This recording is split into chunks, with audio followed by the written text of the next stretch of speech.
Hi, my name is Nathan from jazzguitarlessons.net, and you're listening to Album Deep Dives. Welcome to Jazz Guitar Lessons, where we help guitarists learn jazz faster, express themselves more fluently, and have fun along the way. My name is Mark, and if you're looking to learn jazz, form better practice habits, and especially if you enjoy a French accent, make sure to subscribe. In this episode, we will be exploring one of the most iconic jazz guitar albums in history. That is, Barney Kessel's The Pole Winners, released in 1957. With that curious title and cover picture, there must be an interesting story behind it, right? Well, that's correct, but I'll tell you a little bit about Barney before getting into it. Barney Kessel was born in Muskogee, Oklahoma in 1923. He first picked up the guitar as a child, and at only 14 years old, he decided to leave school to pursue music professionally. His biggest influence by far was the genius of the electric guitar, Charlie Christian, an Oklahoma guitarist himself. After spending countless hours studying Charlie's playing, Barney realized that he needed to develop a style of his own after meeting his hero at a jam session and freezing on the spot, not wanting to sound like an imitator. This led him to move to Los Angeles in the early 1940s, where he quickly secured a prestigious gig with the Ben Pollock Orchestra, accompanying the famous comedian, musician, and actor Chico Marx's stage shows. Soon after that, during the mid-40s, he was the guitarist for some of the most successful swing bands, including Charlie Barnett's, Benny Goodman's, and Artie Shaw's respective bands. But his real breakthrough came when he recorded together with Charlie Parker in 1947, when Barney was only 23 years old. He sounded a bit stiff in comparison with the more experienced players in the session, but he proved his prowess as a musician despite his young age. And 5 years later, he would be hired to tour with Oscar Peterson and Ray Brown, which skyrocketed his career. During the 50s and 60s, he was one of the most in-demand studio guitarists in the industry, playing on legendary records featuring Ella Fitzgerald, Sarah Vaughan, Anita O'Day, Julia London, Frank Sinatra, and even the Beach Boys. During these years, he enjoyed a very comfortable living, but Barney, having always been keen about efficiency and self-improvement, felt that studio life was halting his development as a musician, which led him to get back to touring in 1960.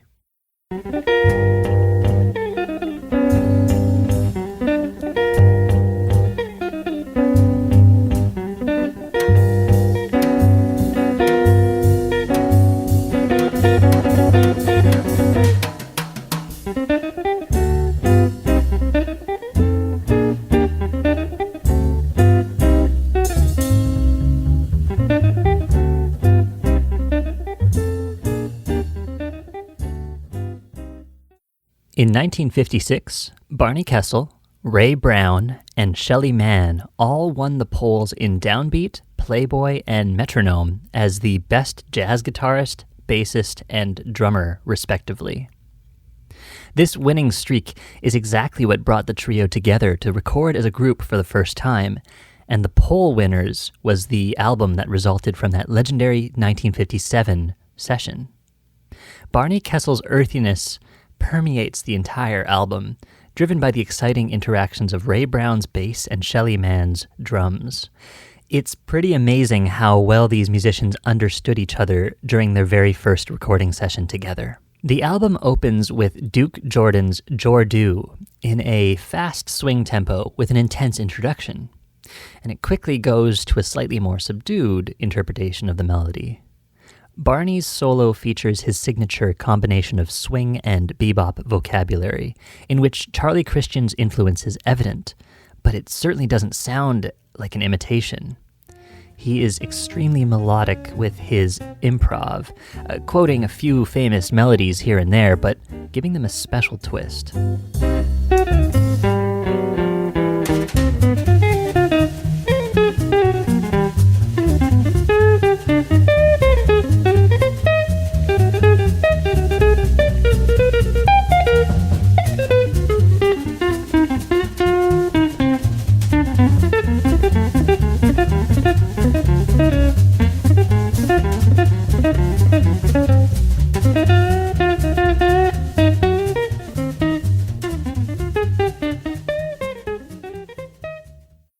Barney Kessel's interpretation of the famous standard Satin Doll is quite stellar. During the 6.5 minutes of this track, he uses almost every trick in the bag, and not in a cheeky way, but in imaginative manners to make each new idea shine with a different light. There is so much to show from this track, but I'll just highlight a couple of the most interesting moments.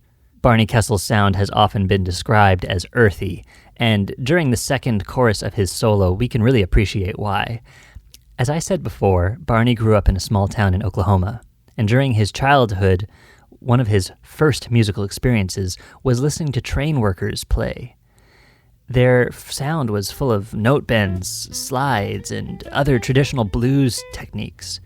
These experiences stayed with Barney and ended up being incorporated into his playing.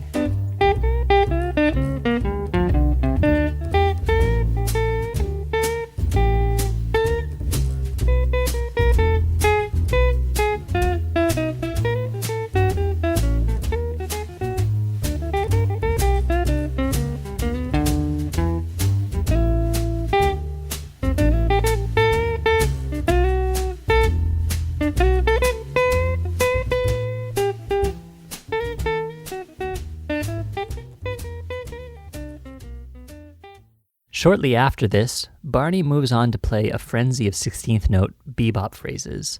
He's generally considered to be a West Coast jazz player, but here it is as if he is telling the world, look, I can also play bebop like any East Coaster, no problem.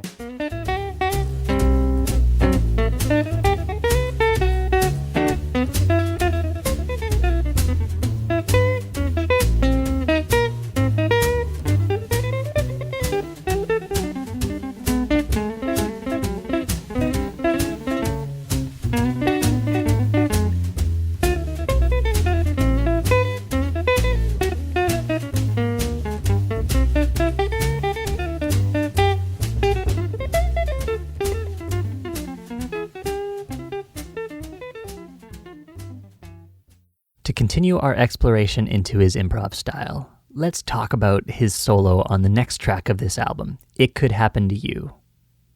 Barney Kessel really showcases his harmonic knowledge on this one. We won't show it here, but check out his chord melody arrangement of the melody. It's gorgeous, and it features some amazing voice leading. Following his take on the head of the tune, he starts his solo with some mellow single note playing, and pretty quickly he begins to use more chords. He harmonizes his melodies, comps behind himself with some chord shots, and then goes on to playing counterpoint with himself. To find this improvisational imagination and harmonic freedom is pretty surprising for a 50s guitar record, as the guitar had just been put on the center stage as a lead instrument by Charlie Christian in the early 40s.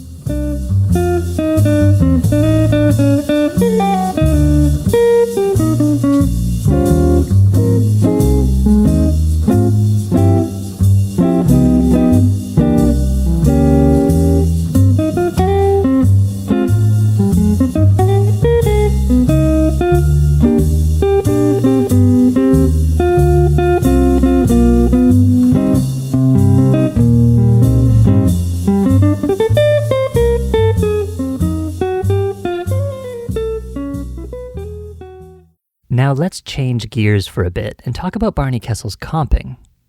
Barney had vast experience playing with the most renowned swing bands during the mid-40s, and this led to a deep understanding of big band music and arrangements. This couldn't be shown more clearly than listening to his comping approach. During his accompaniment to the bass solo on this album's next track, Mean to Me, Barney chose to play background figures, just like a big band would do. His comping is extremely motivic and adds so much to the mix. He leaves lots of space for the bass to have freedom, but gives him so much more material to work with, both rhythmically and melodically. It's some of the best comping over a bass solo I've ever heard.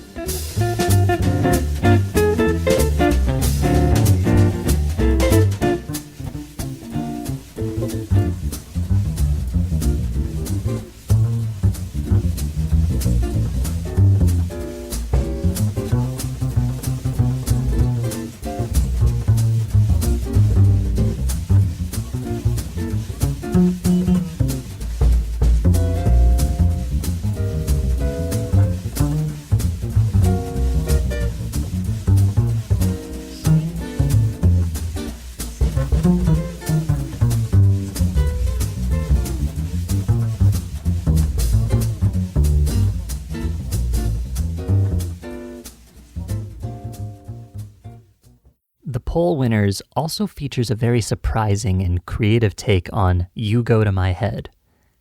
The trio basically treats it as a bass and guitar duet, but instead of playing in a traditional way, they decided to treat it a lot more freely. The guitar plays a chord melody for the most part, while the bass fluidly improvises under it. It creates such an interesting and unfamiliar texture. We're used to listening to the higher voices move more freely, while the bass holds everything together with a more stable rhythmic approach. Apart from this innovative texture, Barney Kessel's voice leading is masterful. His understanding of counterpoint and harmony in general reminds me of George Van Eps, but Barney certainly has his own style.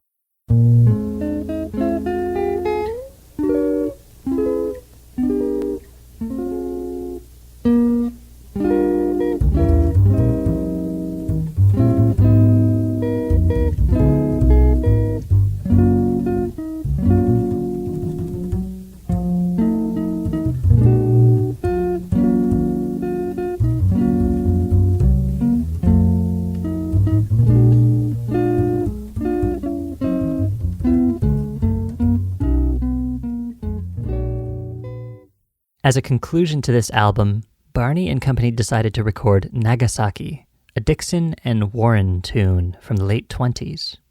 They play it with a fast swing tempo, and it fits surprisingly well as a bebop tune. In fact, it's the only real bebop tune in the record, and it certainly leaves the listener with a lot to take in. Barney shows off his effortless technique, relying heavily on legato lines and economy picking, which makes his lines sound very fluid. His control over the bebop language is impressive, and his solo manages to keep the momentum going to the very end. It's the grand, virtuosic ending any supergroup album could ask for.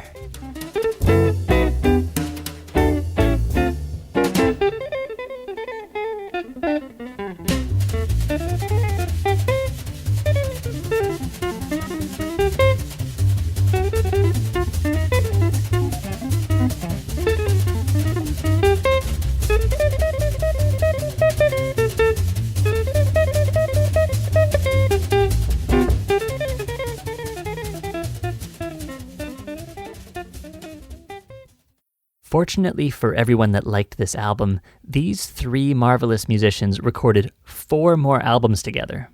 These are The Pole Winners Ride Again, 1958, Pole Winners 3, 1960, The Pole Winners Exploring the Scene, 1960, and Straight Ahead, 1976. Apart from these, I would encourage you to check out a couple more great recordings by Barney. To Swing or Not to Swing, 1956, is a fantastic album featuring Barney's inventive improvisational skills, as well as his sensibility as an accompanist. Let's Cook, 1957, is an album that captures the spontaneity of jazz to perfection. It was the result of a recording session in which the original lead artist couldn't show up, so Barney was made leader and, well, listen to it and find out how it went. Thank you so much for listening to this episode of Album Deep Dives. I hope it's been a fun and interesting listen. Unfortunately, Barney Kessel is no longer with us, as he lost his battle with brain cancer in 2004. Nevertheless, he is one of the early guitar giants that helped to shape the sound of this wonderful instrument in the world of jazz, and his legacy will always be alive. Once again, my name is Nathan from jazzguitarlessons.net, and thank you again for listening. If you enjoyed this episode of Album Deep Dives, you can find more just like it on your Jazz Guitar Mastery program. Until next time, happy shedding.